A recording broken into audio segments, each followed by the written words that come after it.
Hey guys, how's it going? My name is Thamriyell. Welcome to Tanks of Warlords of Draenor. This is where I go through all the tanks of Warlords of Draenor. I recorded a little bit of footage of all of them, some on live servers of the ones I actually have, some on the beta on the ones I'm still leveling. Yes, I'm actually gonna level all 5 tanks and have all 5 tanks at level 90. I'm actually excited for that. But I decided, you know what, I think it's a pretty good time to just go ahead and go through all the tanks and just kind of narrowed down to the most capable tank in my opinion, and the one that might suffer the most. Pretty much just rank them down on their viability, their capability to be a tank, and how it feels to play as them.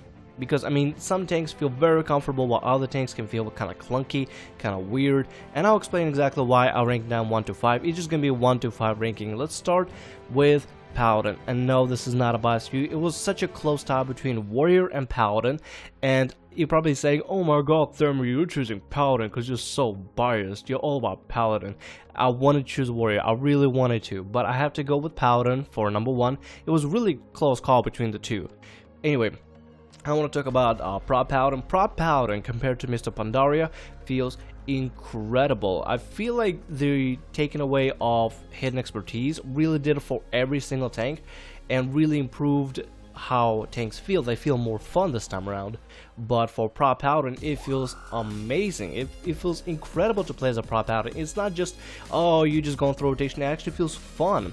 The one thing I gotta say was my favorite part about Warlords of Draenor level 100 Paladin is the perk called Empowered Avengers Shield, which makes Avengers Shield, you know, the Captain America shield that we throw, bounce 2 additional targets. So it bounces between 2 more targets, in addition to the 3 it already bounces to. So when you toss a shield, it doesn't just bounce between 3 people, it bounces on 5. That is one of the most mind-blowing things and one of the coolest things I've ever seen. It looks impressive, it looks really cool on level 100 beta, and well, it's gonna be level 100 live server soon, because I mean the expansion is coming to really close, which is why I decided to make this video to kind of narrow down all the tanks. Anyway, Prop Paladin feels really nice, feels really cool, feels very comfortable, and also feels really fun to play. It's not like monotonous thing of, oh, I have to keep up my defenses or else I'm gonna die, I have to keep healing myself or else I'm gonna die. No, it feels fun. I mean, yes, Prop Paladin still significantly has a lot of healing. I mean, compared to Death Knight and Bear, Paladin feels, Paladin is that healing Paladin still. We're still gonna stay as the Paladin tank that heal, like that one tank that can heal ourselves at any time and pretty much be the last guy standing. Like it was in Mr. Pandaria. Let's talk a little bit about level 100 talents. Level 100 talents for Prop Paladin, not all of them are the best. I felt like Seraphim, level 100 talent that, you know, increases your haste, critical strike, mastery, multi-strike, versatility, and bonus armor by 1000 for 15 seconds, was not the best. Granted, Prop Paladin is not the best at generating holy power, let's say, compared to like Rev Paladin. Even I say holy Paladin felt a little more comfortable generating holy power, because there are multiple ways you can generate holy power as holy Paladin now. As a Prop Paladin, it feels like as soon as you got the 3 holy power, you just want to spend them immediately. So for level 100, if anything, what I would do is pick either Empowered Seals or Holy Shield. For, let's say you want to go with Empowered Seals, you really like the whole seal dancing.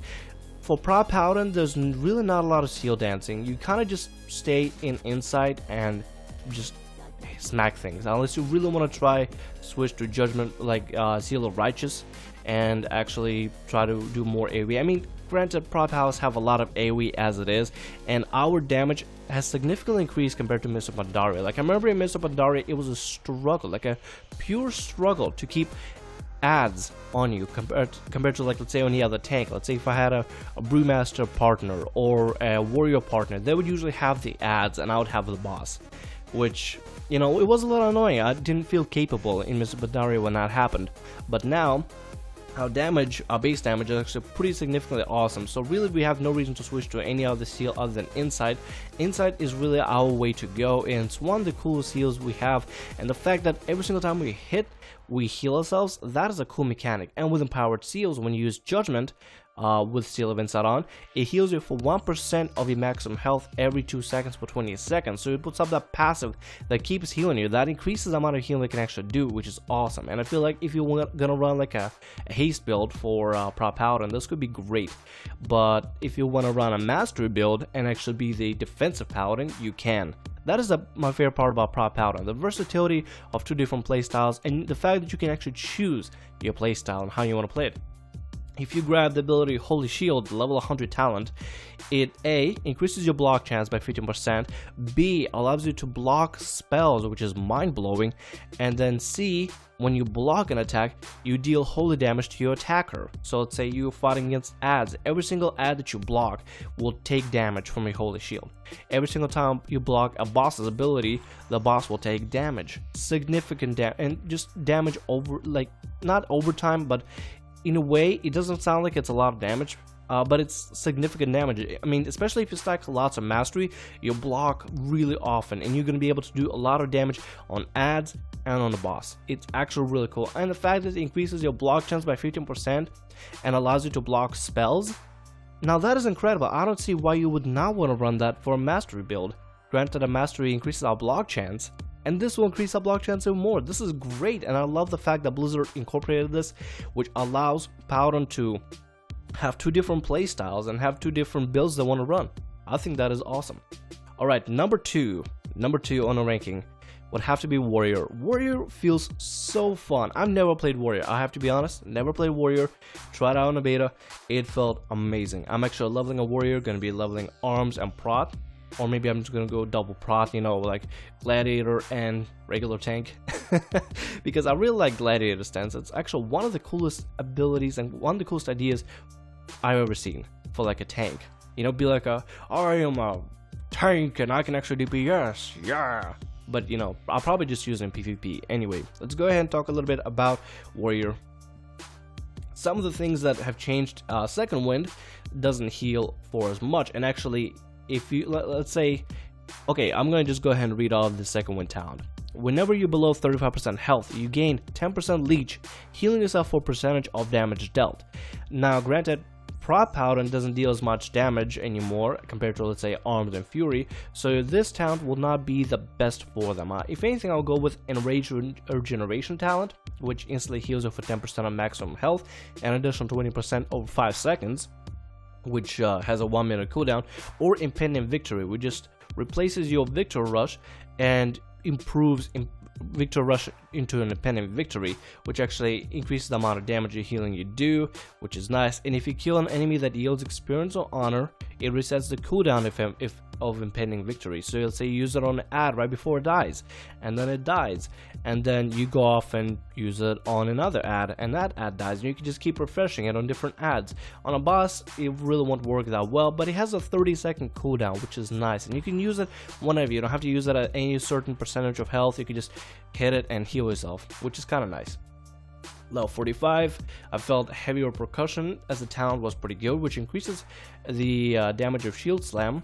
Shield Slam deals 30% additional damage while Shield Block or Shield Charge is active, which, you know, it's nice for that little burst of damage. It's always good. For level 60, they decided to put the, I guess, the crowd control-ish abilities together. I don't know. Dragonor doesn't seem very crowd control-y. Shockwave and Stormbolt does. I just ran with Shockwave and felt pretty comfortable. I mean, just hit the ground, stun a bunch of ads, and that's and all. For level 100, I did not go with a Gladiator stance. I didn't see a point to run Gladiator stance because it's a DPS tank spec. You don't need that when you're tanking, like for raid. Ravager, I tried Ravager, didn't really enjoy it as much for level 100 talent. I mean, yeah, it increases the amount of like rage you do and increases the amount of damage you do, but other than that, it felt like it would benefit Arms and Fury more. Those are the two specs that really are rage starved at level 100 for sure. That's what it feels like. Well, maybe not Arms, Fury definitely. But I just went with Anger Management talent, which every 30 rage that you spend reduces the remaining cooldown of several of your abilities by 1 second. And this is how many abilities it actually reduces the global cooldown for: Avatar, Bloodbath, Bladestorm, Stormbolt, Shockwave, Dragonor, Mocking Banner, Heroic Leap, Recklessness, and Die by the Sword. So literally every ability that you need as a tank. or as any warrior really, as any raiding warrior, I guess.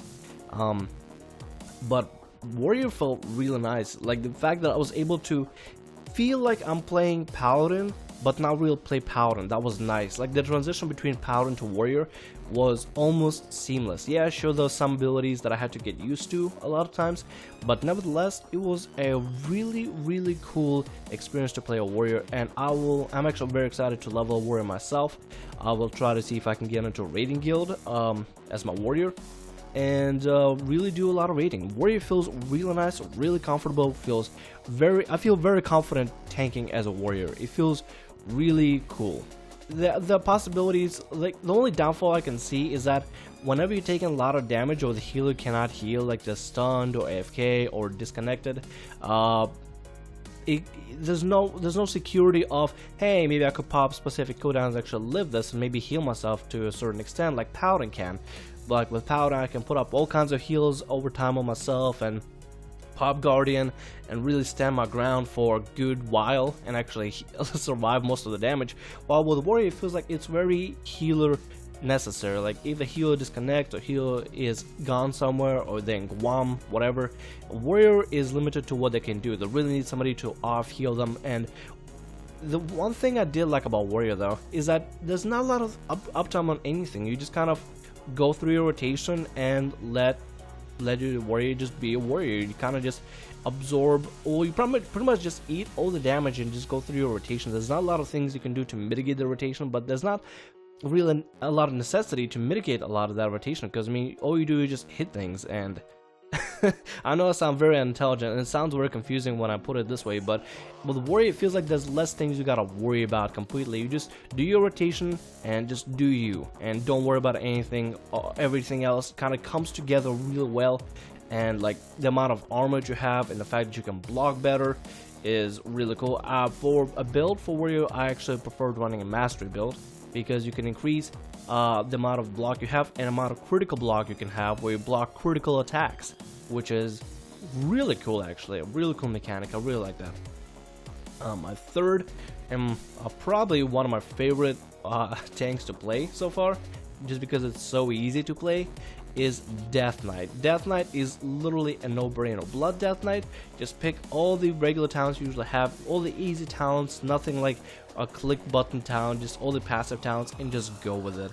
It's honestly one of the easiest specs to play, and it feels very comfortable. That's what I liked about it. Like it's not convoluted, it's not messy, it's just straight up. The fact that they pruned a lot of abilities out of a lot of classes is pretty significant when it comes to Death Knight, like Blood Death Knight, because really you got just what, like 4 abilities. You don't even have that one ability that uses Rune. You actually got to replace with Death Coil. And I'm not a professional with Death Knights, I'll tell you that. I played Unholy, I played Frost. I've not played a lot of Blood Death Knight. I've played before some Blood Death Knight in beginning with Pandaria, and I did start running a little bit now. And now the Warlords of Draenor is coming around, and really been doing some testing on the beta for it. And Blood Death Knight feels really easy, like significantly easy. The different talents didn't really change too much. I kind of just ran, let's say like for level 75 talent, I ran Conversion because it was just easy. I had way too much runes as it is, so I just kept healing myself like crazy. I mean, I can't say I heal myself more than I can heal myself on a Paladin, definitely. I mean, especially in those really rough situations. But with Blood Death Knight, there's not a lot of things you need to maintain or really worry about. You just kind of go with the flow of things, and whenever you can, you just kind of use Blood Boil or Death Strike whenever you can, and mostly just stack Death Strike. The amount of healing that Death Knights can do is godly. It is insane, and the fact that it doesn't even look like the health bar ever goes down is insane to me. It's mind-blowing how easy this spec is, and I feel like it's like, I guess, lack of difficulty will make it one of the best tanks out there. And remember, when I'm ranking down all these tanks like 1 through 5, I'm not ranking them best tank ever to worst tank ever. I'm just I mean, they're all great tanks. They all can do really cool, and it's really up to the player how well they want to perform as a specific tank. It's just Blood Death Knight, like the reason it's number 3, it's not as fun, or it's not as I guess, well, I can't say face roll because it is real face roll a tank. It feels kind of boring in certain situations, and there's a lot of like lack of abilities that you can do, lack of versatility, or lack of what kind of build you can do, which is kind of sucks for Blood Death Knight, which is why I put it to number 3 compared to compared to Paladin and Warrior, because with Paladin and Warrior there are a lot more different combinations you can do for your builds. Except for Blood Death Knight, it's really just one build, the slam in the face build. I know it doesn't make sense, but just kind of go with it. For level 100 talents, I felt Breath of Sindragosa was good, but it was not my favorite one. I like Defile. I like Defile a lot, level 100 talent Defile, because it replaced to Death and Decay, and then made Defile do a lot more damage, and then it actually grows, just like when you fought Lich King and he would use Defile, that black goo thing, and it would grow and kill a lot of people. Yeah, it's that same concept. It's really cool. And then they also added Necrotic Plague, which is also very interesting. It makes you gain 2 runing power whenever the target infected with Necrotic Plague attempts to attack you, which is awesome for a tank, and especially if a bunch of ads are tanking you. And then Necrotic Plague actually bounces between different ads.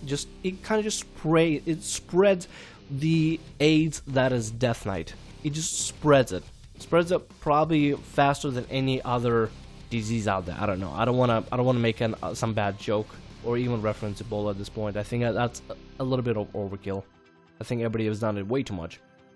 Nevertheless, I feel like Death Knight has a lack of what kind of builds you can build for it, but it feels like a very comfortable face rolly class. So if you want to try any other class out there that's really face rolly, definitely try Blood Death Knight. It's gonna be easy to tank as Blood Death Knight for sure. Little perks out there, not literally a lot of significant perks. I mean, you got Enhanced Death Goal, which Death Goal also grants you Shadow of Death, increasing maximum health by 3% for 30 seconds. When refreshed, the remaining portion is added to the new effect, which is nice, but I mean, nothing too innovative. I mean, Blood Death Knight is still Blood Death Knight. It still hits hard, and tank is a significantly good tank, and I would definitely go with it if you just want to face roll a tank. Druid, I tried Guardian Druid, and I gotta say, Guardian Druid and Blood Death Knight feel very similar in how easy they are, but Guardian Druid, the Bear Druid, plays more like a warrior. Granted, they use the same rage, and they have similar abilities, like, for example, let me see, what is the ability? It's called Savage Defense. Savage Defense is very much like Warrior's Shield Block, except, actually, I think it does the same thing. Increases chance to dodge by 45% for 6 seconds. Yeah, it's pretty much the same at this point. There's nothing really fun, innovative with Bear Druid. Granted, it was pretty much like Death Knight, where you didn't really have a lot of abilities to focus on. You didn't have a lot of abilities to press, or a lot of cooldowns to press. It was very easygoing spec, and you didn't really have to worry about anything. The reason I ranked Druid number 4 compared to Death Knight, I mean, they were actually very close to one another. The fact that it's easy to play and easy to learn is a huge bonus to, especially new players. But I felt Blood Death Knight, the fact that they can do a ton of healing on themselves and ton of absorb, really made them stand out compared to the Druid. I mean, Druid on its own can do ridiculous healing. I'm not even kidding you. The amount of healing you can do as a Bear Druid on yourself is stupid, but I don't know, it somehow makes sense. I guess pretty much every tank out there that is not a warrior is gonna do a lot of healing, or significantly good amount of healing on themselves. The one thing I did like about Druid is level 100 talents. The fact that you can have a little more versatility with them compared to, let's say, I don't know, maybe Monk. I don't know, with Monk it felt, I'll talk about Monk in a bit, don't worry about it. I'll cover Monk and I'll explain why I've ranked it number 5. But as a Druid at level 100, you have talents like Bristling Fur, which is a 1 minute cooldown ability, which bristles your fur, reducing all damage taken by 40% but for 3 seconds. Which, I mean, 3 seconds doesn't sound a lot, but if it's a lot of damage in that little window, that is a great talent to use. The fact that they added a little button that bears can use if they wanna, and it refreshes every minute, which is really nothing. It's actually a perfect talent to grab if you like using I don't know, if you really like clicking buttons or having more buttons to keep on and stuff. And I personally like the talent, but also like level 100 talent called Pulverize, which is a devastating blow. Sorry, I don't know why I said blower.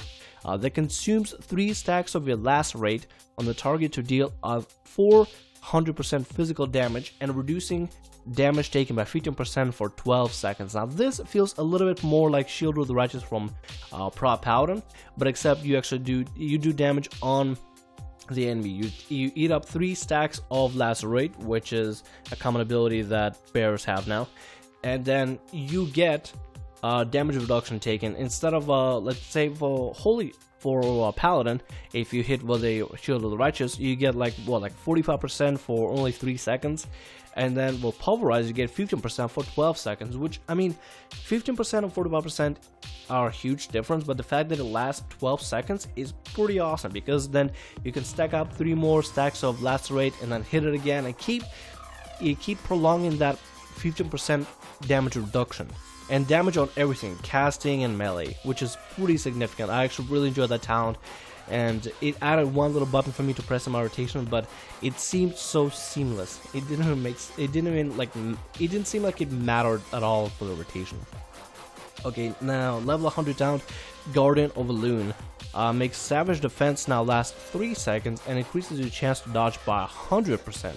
Additionally, the recharge time of Savage Defense is now reduced by your base dodge chance percentage, which, if you really like to use Savage Defense, this might be the ability for you. I'm not even kidding it. This thing makes Savage Defense pop up every single time and increases dodge to 100%, which is ridiculous. It's ridiculous. I kind of like Bear the fact that they allowed this kind of choices of talents, which, I mean, in a way kind of did beat Death Knight in that one scenario. I mean, the choice of talents for Death Knight were pretty straightforward. Does damage, heals. Does damage, and does damage, increases ruining power.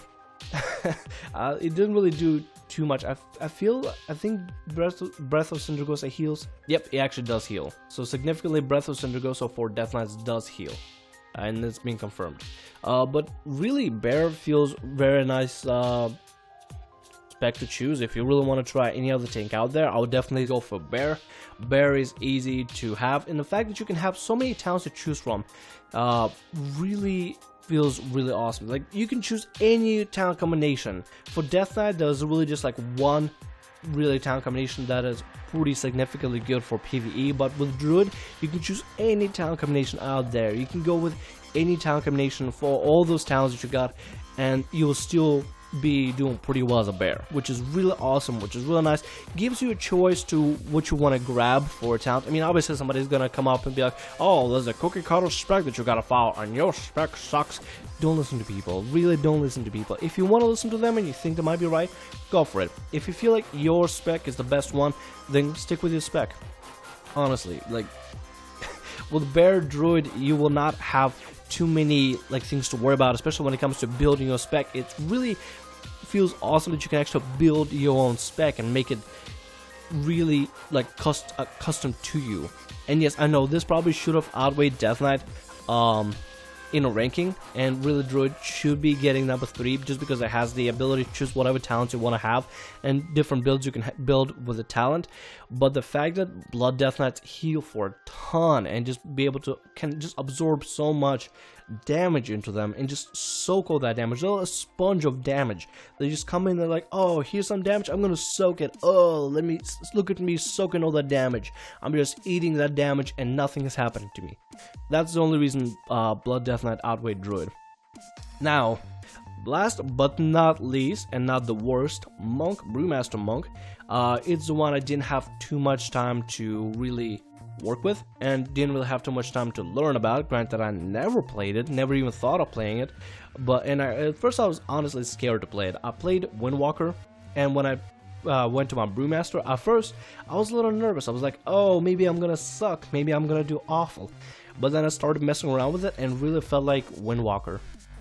In a way, it played like in the way you played. Of course, you don't hit abilities as fast, but you do pretty much use same resources, except you have stagger. And stagger is a really interesting resource that I found, like really interesting mechanics that I thought was one of the coolest things ever. And you have this brew that takes off stagger called Purifying Brew, and it costs 1 chi, and you take off all your staggering damage. And what stagger is I can actually probably find, let me see if I can actually find the ability for you real quick. Stagger. I got Wildhead pulled up right now. Anyway, I can't seem to find it, but I'll explain to you real quick. Stagger pretty much takes half the damage you take. Let's say you took 100k damage.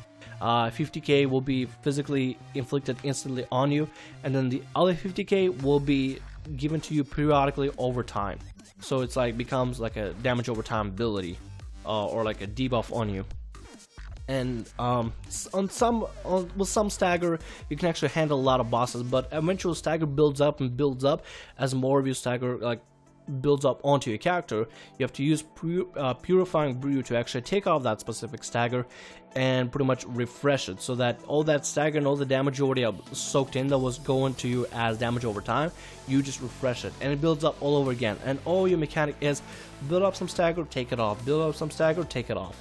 And you gotta kind of get a feel for it on when's the best time to take off that stagger, because it gets to a certain point where the damage over time damage actually ends up hurting you a lot, and it can really kill you and really just destroy you and make just literally you can be doing fine and I don't know, it's like, oh, I'm losing tons of health and I'm dead. And the reason that happens is because you didn't use Purifying Brew. For Monk, I felt the talents that you have, really the talent combination, I didn't think it made too much of significance onto tanking, honestly. Like level 15, level 30 talents didn't really. I tried them all out and tried different combinations of all the talents, and the only real talents that made significant change for me and really impacted the gameplay for me were level 75 talents with healing elixirs, dampen harm, and diffuse magic. Mostly just dampen harm, diffuse, and healing elixir being the two that I grabbed. And the level 90 talents of Russian Jade Wind, Invoke Zuen, the White Tiger, and Chi Torpedo. Out of those two, I really like Russian Jade Wind and Invoke Zuen, which summons a tiger. Russian Jade Wind replaces your Crane Kick to a ability called Russian Jade Wind, which pretty much makes a little green storm around you that does damage to enemies around you, and if it hits like up to 3 enemies or something, it generates 1 chi. For level 75 Healing Elixir, the fact that you're going to be using some kind of a brew or tea in order to reduce the amount of damage, which is something you're just going to be stacking every single time you spend chi. So you spend chi and you get a specific stack of the brew or tea, depends what spec you play. And if you play a brewmaster, then you will have a, I believe it's, can't really seem to find it right now, but it's a specific brew that kind of stacks up on you. Elusive brew, that's what it is, sorry about that, just found over here on Wowhead. You end up stacking Elusive Brew, which increases your, let me see, oh yeah, increases your stagger amount. No wait, that's not, yeah, it was Elusive Brew. I'm just reading a wrong ability, sorry, my bad. I probably should have prepared with Monk a little bit better, so my bad ahead of time. But nevertheless, you get this Elusive Brew, which stacks every single time you spend specific amount of chi. I think it's like 3 or 4 chi, I'm pretty sure it's 4 chi. It could have been 5 chi, but probably just 4 chi. Anyway, when you use Elusive Brew, you can eat up 10 stacks of it, and then you can start dodging, I believe, dodging or reducing a specific amount of damage. Pretty much, it's a defensive cooldown that requires those specific stacks. It requires 10 stacks to really work properly and reduce the amount of damage you take, or the amount of damage you dodge, I believe. It's either take or dodge. I'm pretty sure it's one or the other. Again, my bad for not really looking up that information, but it's not the spec that I usually play. I've played Windwalker for a really long time. I tried Mistweaver a little bit, and actually some of the healing changes for monks are pretty great. But I don't know, monk to me felt kind of foreign, and I know it might be like it's an Asian pun. No, it really is not any kind of pun. It really does feel like a foreign spec to me. I tried my hardest to really learn how to play it, and it feels like nothing I've played before. This is why it's so difficult to really master monk and really learn monk. And I feel like other classes have like, let's say, paladin, warrior, death knight, and druid. Everything has been built for them kind of from the start. It's not like, oh, they just brand new spec and we have to figure out something we gotta do for them, and let's give this mechanic and let's give it a try. That's what it kind of feels like to for Monk. It feels like it's out of the box and nobody really knows really well how to play it, while Paladin, Warrior, Death Knight, and Druid have had time to evolve and have had time to progress and actually grow to become, like, to be molded to how they're supposed to be. So really, when you play Warrior, when you play Paladin, you could tell between the two. You can really tell that they're completely different specs, even though they have some similarities. They have different ways of playing them, and people have developed significant play styles that are iconic to those specific classes. While Monk feels very foreign, feels very, to me, it feels very loose with the amount of with the fact that you use chi and the fact that you use just energy, and the fact that you have staggers. Staggers are a really cool mechanic. I really like it. I think it's interesting, but I feel like the class is still a little foreign, and the amount of talent, like the talent combinations, don't really matter as much, which I thought was kind of its downfall. Like, they didn't have like specific talents, let's say how bears have it, or how warriors have it, or paladin have it, where you can have different kind of builds. You kind of just build one build for them and that's it. And it's probably going to be a cookie cutter build of somebody who really figured out Monk, like Brewmaster Monk, to a science, and probably everybody's going to copy that specific build without any kind of, I guess, openness to change things around and really make the spec your own. That's the one downfall that I have with Monk. I would gladly actually work to give this spec a try and really try to see if I can actually nail down the tanking for it, maybe make a guide for it to help other tanks out there that are still confused about Monk. The level 100 talents for Monk, I felt were not, I don't know, they felt a little disappointing in my opinion. I mean, honestly, the bear tanks and Death Knight talents were pretty impressive to me. I mean, they get, okay, let's just talk about the Monk talents. They get Soul Dance at level 100, which you're not able to shrug off even spells, such that 30% of your normal stagger amount works against magic damage, which is nice, which is actually really cool. The fact that you can stagger off magic damage, and that's really cool. That's a really cool mechanic. I think that's really neat, but the fact that it's only 30 doesn't feel good. I mean, honestly, it kind of sounds a little bit like Paladin's Holy Shield, where it blocks also spells, but the fact that you stagger off spell damage, like, didn't they used to, can they just stagger off spell damage beforehand, or is it just a brand new mechanic? See, it kind of feels like it sort of, it's an undeveloped spec out there. It's a brand new spec, a brand new out of the box spec that kind of has to feed off what every other spec has already done in order to try to make it. It doesn't feel like there's a lot of originality with it, because a lot of the talents out there that they feel like they were already used before. Maybe not a lot on Brewmaster, but definitely on Windwalker. Not Mistweaver. Mistweaver actually feels very innovative, but as a Brewmaster, Monk doesn't really have nothing that's too impressive for me. Some of you may actually love it and you will rave about it, and you're probably writing comments, oh my god, Thamriyell, you just don't get it, you just don't understand it, Monk is better than everybody else, and I probably just generally just don't understand it, and for that I want to say I'm sorry. Let's move on to other level 100 abilities. So at level 100 they get something called Chi Explosion, which consumes up to 4 Chi to cause the target to explode with Chi energy, causing additional effects based on Chi consumed.